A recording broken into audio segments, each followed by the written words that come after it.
Hi hello everyone, કેમ છો બધા? મજામાં? જય શ્રી કૃષ્ણ. પંચાલ ડિશ ચેનલમાં આપ સૌનું સ્વાગત છે. આશા રાખું છું કે બધા મજામાં હશો. આજની મારી રેસીપી છે પાવ અને તેની સાથે પનીર ભુરજી. ચાલો, પાવ અને પનીર ભુરજી બનાવવા માટે કઈ કઈ વસ્તુઓની જરૂર પડે તે આપણે જોઈ લઈએ.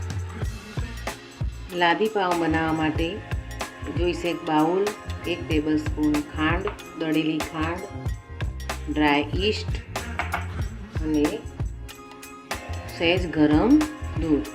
ચાલો હવે લાદી પાવ બનાવવાની આપણે શરૂઆત કરીએ. સૌ પ્રથમ ગરમ દૂધ લઈ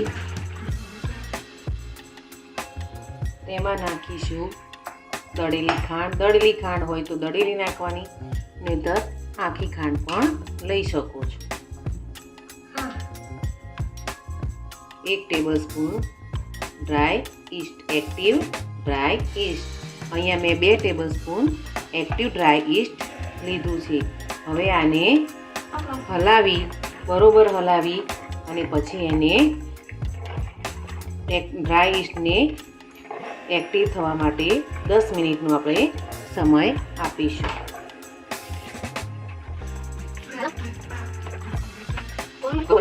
દૂધમાં ભળી જાય ત્યાં સુધી એને હલાવતા રહેવું. જોઈ શકો છો કે આપણું મિશ્રણ મિક્સ થઈ ગયું છે. હવે એને આપણે 10 મિનિટનો સમય આપીશું કે જેથી ઈસ્ટ ફોર્મેટ થઈ જાય. જોઈ શકો છો કે આપણું ઈસ્ટ હવે ફોર્મેટ થઈ ગયું છે. હવે આપણે એમાં એડ કરીશું 2 કપ મેંદો.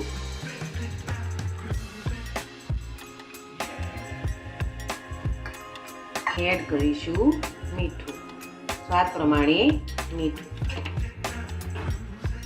હવે પૂરા હાથે આપણે લોટ બાંધીશું.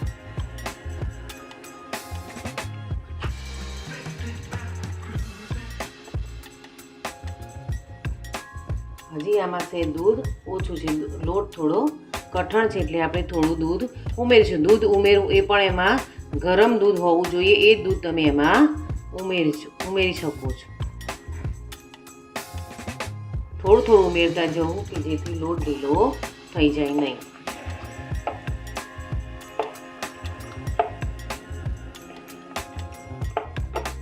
જેટલો ઢીલો લોટ હશે એટલા તમારા પાવ સોફ્ટ અને મસ્ત થશે. હજી થોડું દૂધ ઓછું છે એટલે મેં એમાં થોડું દૂધ ઉમેર્યું છે. હવે આપણે એમાં ઉમેરીશું અમૂલ બટરના ક્યુબ્સ હોય તો ક્યુબ્સ પણ ઉમેરી શકો છો, અને અમૂલ બટરનું હોય એ પણ તમે ઉમેરી શકો છો. આમાં તેલ ઉમેરવામાં આવતું નથી, આમાં બટર ઉમેરવામાં આવે છે.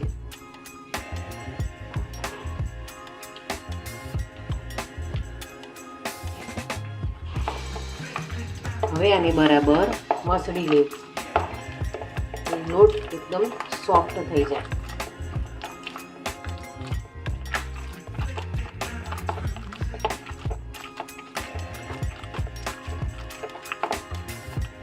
જેમ જેમ મસળતા જશો એમ લોટ સોફ્ટ થતો જશે. એમ તમારી આંગળીઓમાં જે ચોંટેલું હશે તે પણ નીકળી જશે.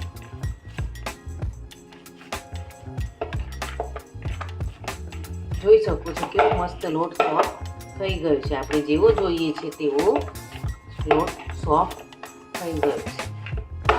આવી રીતે એને 2 થી 3 વખત ટેપ કરવું.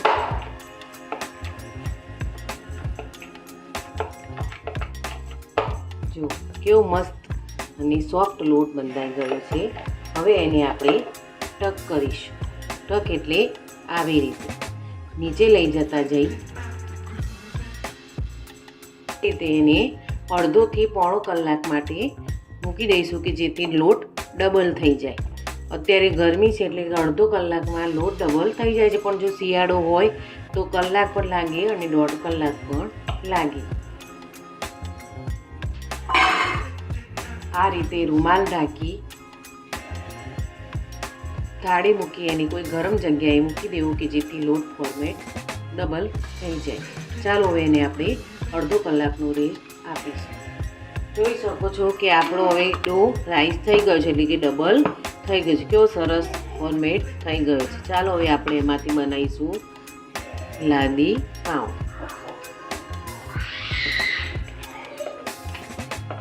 આ રીતે પૂરા હાથે લોટને લઈ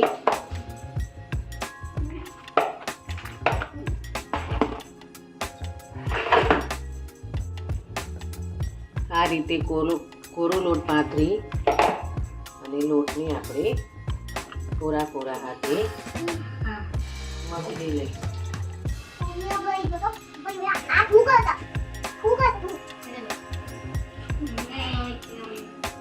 હવે આપણે આમાંથી 12 પાઉં 12 ટુકડા કરીશું. આમાંથી 12 લાદી પાઉં બનશે.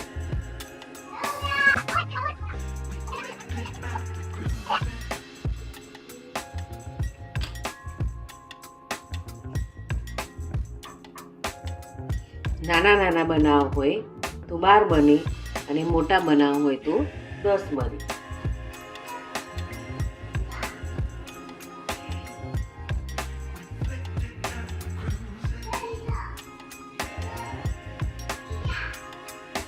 આ રીતે લાદી પાઉં બનાવવાના. ચાલો હવે આપણે બધા બનાવી દઈ શકું છું કે આપણે પાઉં તૈયાર થઈ ગયા છે. હવે આ પાઉંને 10-15 મિનિટ માટે રેસ્ટ આપવો પડશે કે જેથી એ ફૂલીને ડબલ થઈ જાય. પછી એને આપણે ઓવનમાં બેક કરીશું. અત્યારે એને 10-15 મિનિટ માટે રેસ્ટ આપીશું. રેસ્ટ આપવા માટે એને આ રીતનું કપડું હોય, કોઈ રૂમાલ હોય એને ઢાંકીને મૂકી દેવાનું કે જેથી 10-15 મિનિટ આપવાનું. પછી ડબલ થઈ જાય એટલે પછી એને આપણે ઓવનમાં બેક કરીશું. જોઈ શકો છો કે આપણા બન ડબલ થઈ ગયા છે. હવે એના ઉપર આપણે ધીરે ધીરે મિલ્ક લગાવીશું કે જેથી ઉપર સરસ બ્રાઉન થઈ જાય. કોઈ એક ખાતું હોય તો એક પણ લગાવી શકો છો.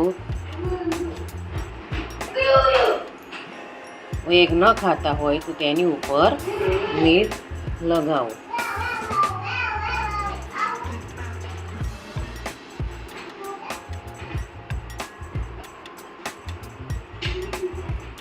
કે જેથી ઉપરથી સરસ એવા બ્રાઉન.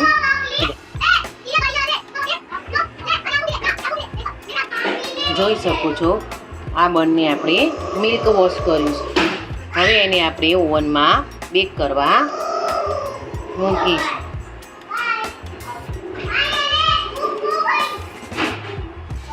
આને બેક થતાં લગભગ 20-25 મિનિટનો સમય લાગે છે. એટલે ઓવનમાં 180 ડિગ્રી ઉપર ઉપરની નીચેની બંને રોડ ઓન અને આપણે 20 મિનિટ માટે એને બેક કરવા મૂકીશું.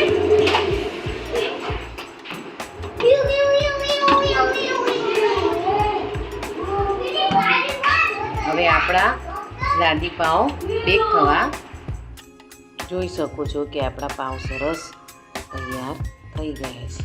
બિલકુલ બજાર જેવા અને સોફ્ટ પાઉં તૈયાર થઈ ગયા છે. ચાલો હવે પાઉંની જોડે ખાવા માટે આપણે પનીર ભુરજીની તૈયારી કરીએ. પનીર ભુરજી બનાવવા માટે કઈ વસ્તુઓની જરૂર પડે અને કેવી રીતે બની આપણે જોઈએ.